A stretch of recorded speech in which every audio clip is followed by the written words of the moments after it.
Start whatever age you want to. It could be from birth. It could be when you were a teenager in your mid. But I want to hear your spiritual journey. And most of the time, the reason I do that is they start talking through the lens of who they are. And oftentimes they do start rambling.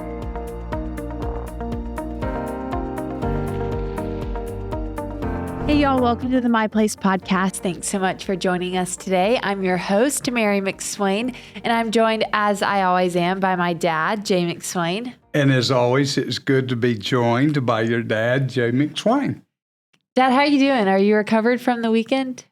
We had a big weekend. For those that don't know, my oldest daughter, her older sister, got married, and it was magical. It was stunning.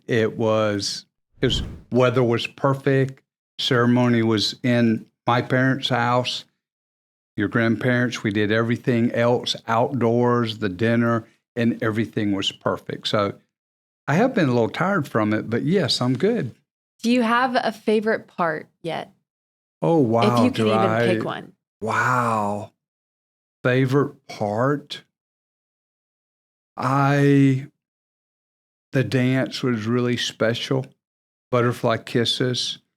But you know, it was really special what Maggie wrote in the questions that I gave she and Andrew, and who have been your role models and why. And she said, my parents and family. And I got, as you know, choked up talking about my parents whose house we were in. That was special, but yeah, it was just magical. Yeah.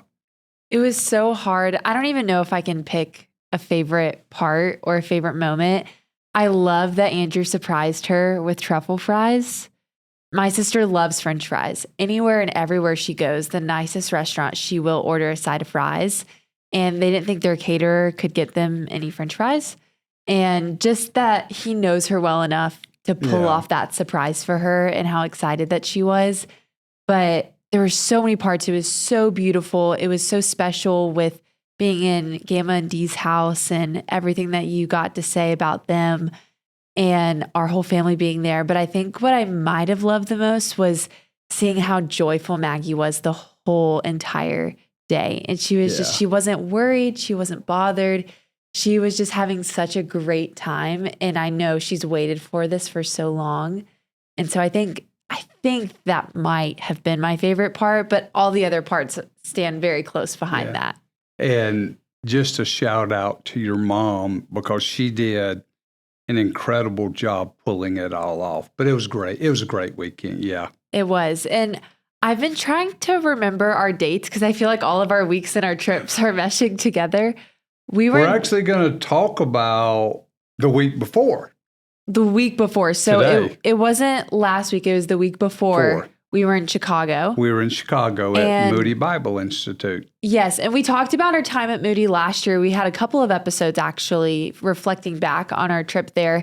And as we were there that week, we went to dinner with someone who you've known for 40 years? Yes, we served in our first church together in West Columbia, South Carolina, starting in 1987. So we've known each other 39 years, yeah. And you started going to Moody when he started teaching at Moody Bible Institute, correct? Yes. And we figured that to be about 20 years? So he went there 21 years ago, and then I came after his first year. And so he's not there now. He serves he's over campus pastors of a large church in the Chicago area. But the guy who's over the student ministry area, we were talking at the end of our day there, the last day we were there, and figured out this was my 20th year going to Moody. And it's been, 20 years. And at least in the last 2 years, I guess now that we've gone together, and since you've been going, you'll go up, you'll maybe teach in a couple classes, and then you'll coach all of the students. And as we were there, it got me thinking, with all the technology that we have today, Why did we fly all the way up here? We're staying in an Airbnb, which was wonderful, by the way. It's a great time for us, but we could just get on these Zoom calls with them. And in addition to that, we could just give them the place assessment. Mm-hmm. And we're going to talk a little bit more about the value of presence next week. But I wanted us to talk a little bit about the value of coaching, because you could very well, it is a very complete and in-depth assessment. There's so much extra material that goes with it. You could just give them the assessment and call it a day. So I want to know, why do you not just give them the assessment and leave it at that? And what you don't know is, because I've been going up there 20 years. We started doing the coaching part 10, 11 years ago. And at one point, we were taking 7 or 8 people with us every time and just going 8 to 5 every day during that week. So why do I not just do it on Zoom or something like that? You're too young to remember a commercial through Wendy's.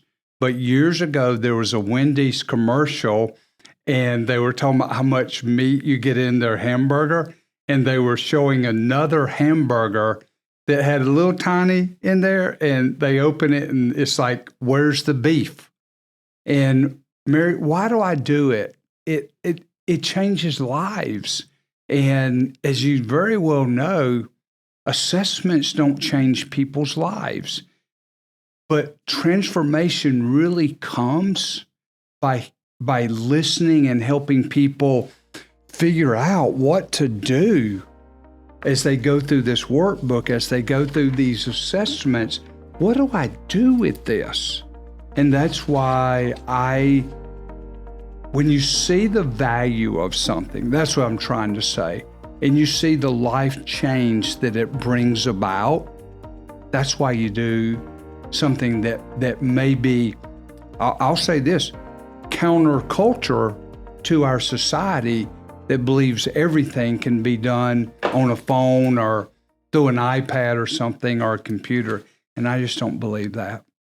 You've talked about all the value that you believe that it has, and I can attest, I've seen the value that it's given in people's lives and in my own life and in other people. But not everyone listening is going to know exactly what we are talking about and what that can look like. A coaching session with the place assessment tool, with that tool in your toolbox. And while we were with the students, we taught in their class beforehand after they had taken the assessment. And you did a great job, by the way. Thank you. You reminded the students that the conversation you have with them is not scripted, but you do start with one specific question every time. Tell us what that question is and why you start the conversation in that way. Well, I'll start with the negative first. So I came straight from our church, the church that I serve on staff at, to do this episode here in the office. And I didn't start by asking that question. And I'm going to tell you something. In some ways, I felt like the conversation, while it was a rich conversation, it was about an hour and 15 minutes, I didn't feel like we really accomplished what I sensed the guy wanted to accomplish. So the first question that I ask every time I do it is, what is your purpose in this conversation? What do you want to accomplish? Why are you here? I brought some profiles of people that I've sat down with. This is one of our students at Moody. And when I asked him that question, he said he wanted to figure out his personality and become more empathetic with it. He basically got a participation trophy with mercy and spiritual gifts. And as I sat there, he was a very sharp guy, but I could tell that he probably would need to work on that empathy in going into ministry. So my first question is, what's your purpose? And as you know, I write down word for word what they say. Here was a young lady I met with last week from our church. She's 36 years old. And I want to know where God wants me to be the most effective. I want to be more mindful of my gifts, to be able to share my faith and lead someone to Christ. And when we finished, as I listened to her story, which I'm going to go into that a little bit more, I did give her a place where I feel like she can help lead people to Christ. This was an interesting one last week. So the young man at Moody was 21. This young lady I met last week, and I met with her husband also, 2 small children. This lady here, she'll be 76 years old in the fall. Her husband just died a few months ago.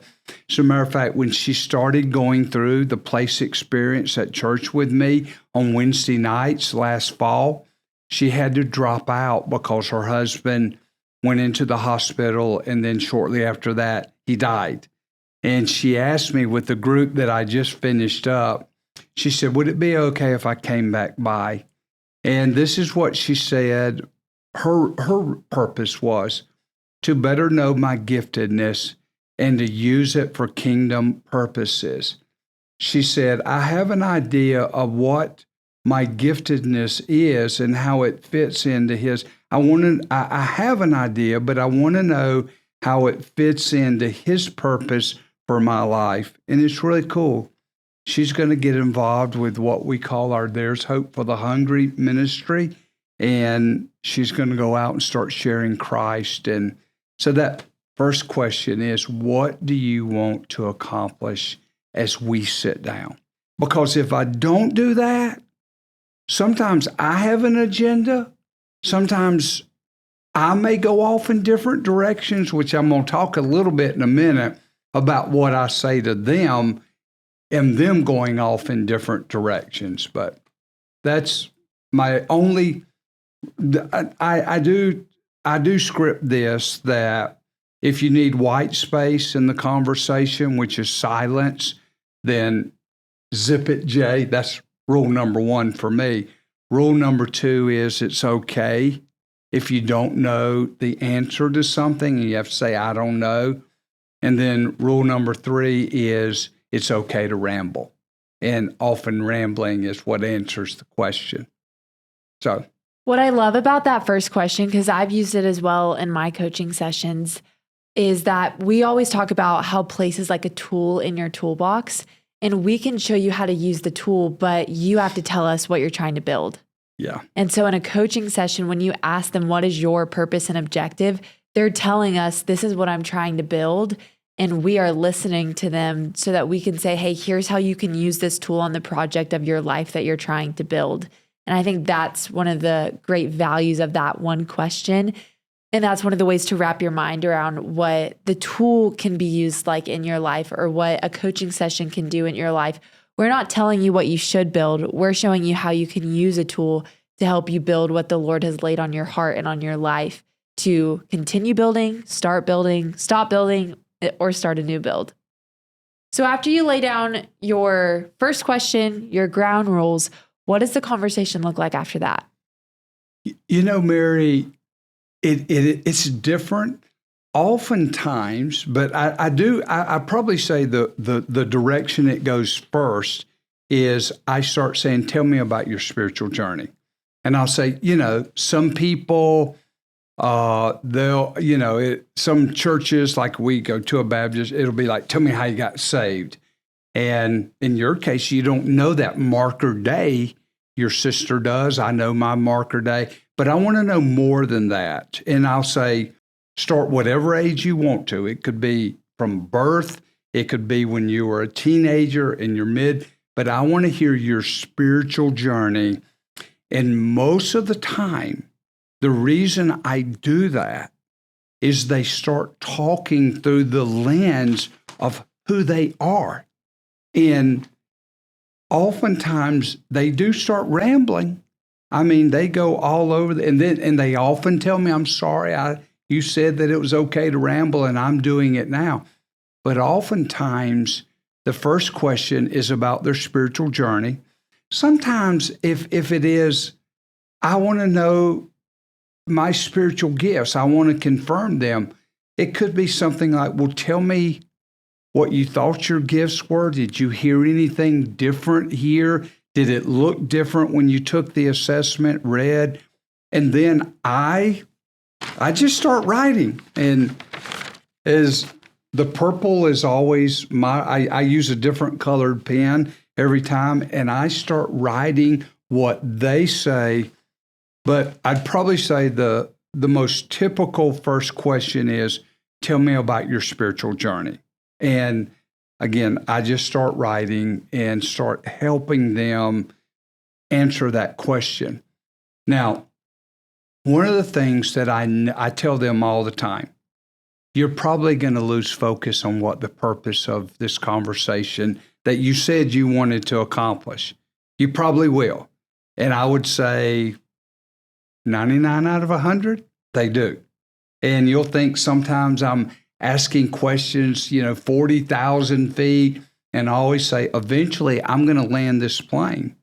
And what I end up doing, Mary, is I use you do the same thing. I use what they say that I'm writing, and then who they are through the lens of the tool to help them answer what their purpose and objective is. Other than your initial disclaimers that are typically statements letting them know what is and isn't okay, almost everything that you've done with them so far that you've mentioned thus far is you're asking them questions. But I know you know your tool really well, and you could probably just sit there and give them insight into who they are. So why do you ask them questions, so many questions, and let them speak, as opposed to just looking at their profile and giving them some insight? Because they're answering what they're going through. And you and I both know if you come to the answer with your own very words, it has way. You don't have to go to coaching 101, counseling 101. If you come to the conclusion of what you're looking for, it has far greater impact than if I just tell them the answer. I'm not saying sometimes I don't give them answers that maybe they don't. I will at times. But if they come up with the answer, and I oftentimes will read word for word what they say, do you realize that you were just talking through and I'll use their words, through the lens of X spiritual gift, and that is exactly, and they'll be like, you're right. And you didn't even know God was using your gifts. I didn't. Is it pretty cool? And you can see this aha moment when they recognize, I wanted to know about my giftedness, and you were just speaking through the lens of that giftedness and how God used you maybe a year ago, 10 years ago, yesterday, and you didn't even know it. So that's to answer your question, why do I ask questions when I already know the answers? It has far more impact when you come up with the answers versus me giving you the answers. I would absolutely agree with that. We oftentimes like to say that each of the 5 elements of the assessment are like different puzzle pieces of who you are. And we can see on someone's profile how those puzzle pieces fit together, but the person is the picture on top of the puzzle. And as the person speaks, I think they paint that picture on the puzzle pieces. And so we need to listen to them so that they can paint the picture, but we show them how to put the puzzle pieces of that picture together through the lens of who they are, to show them how their personality intertwines with their spiritual gifts and their abilities fit into their passions and how they demonstrate them. And so I think it's twofold, absolutely, that it's so much more powerful for them to come to the conclusion themselves, but we come to a better conclusion when we're looking at the person and the whole picture of who they are. And the puzzle pieces help us know what to listen for. Yeah. But we have to listen to know how to truly put the picture together, not just the puzzle. I love the analogy of the puzzle and the picture. It's kind of like if we give the answers, it's a drawing that's in black and white. But if we let them come to the answers, it's like it's in beautiful colors and a painting. and not just a drawing of a black and white. That we can draw that black and white through the assessment and the insight that we have, but it's not beautiful and it's not in all the colors of the richness of their life when they come to those conclusions and those answers. Now, we've touched on this a little bit because we have been referencing the assessment and the place profile. But for some people who are more familiar with coaching rather than place coaching, can you differentiate, just for the sake of this conversation, the difference between a coaching session and place coaching? Well, at least for me, I feel like having the tool in front of me, Mary, it could take me months and months and months to be able to guide people if I don't have this tool. I could maybe even spend a year. It's almost like putting things on paper about who they are in different elements. It takes out sometimes months and months and maybe never getting to helping them accomplish that purpose. Because if I don't have this, sometimes I think sometimes coaches answer it the way they are. I sat in a mentoring group on Sunday night in our conference room behind us with a group of men that I meet with. And it was just so fascinating. One of the men was sharing about a struggle. And I sat there and I didn't want to be ugly to those other men, but I sat there watching them and they were speaking about how he would work through this thing going on in his life. And I said, but that's who you are. And I didn't say it to any of them, but I came back at the end and said, but you got to figure out based on who you are, what works for you. And I feel like sometimes coaching without having a lens of who they are, we speak into their life when we do speak. We speak into it based on how we would approach something, not in the way we're wired. And so this coaching, even as I ask the questions, again, I'm asking them sometimes already kind of knowing what the answers are, but I'm asking it based upon who they are. And that's what the tool helps me to be able to do, that I would not have if I didn't have who they are through these 5 elements. Now, we've talked a lot about you asking other people questions and then coming to their own conclusions or just speaking through their thought process. But do you ever feel like people are actually looking for answers from you for their life that you may or may not be able to answer? I do. Yes, I do. How do you deal with that?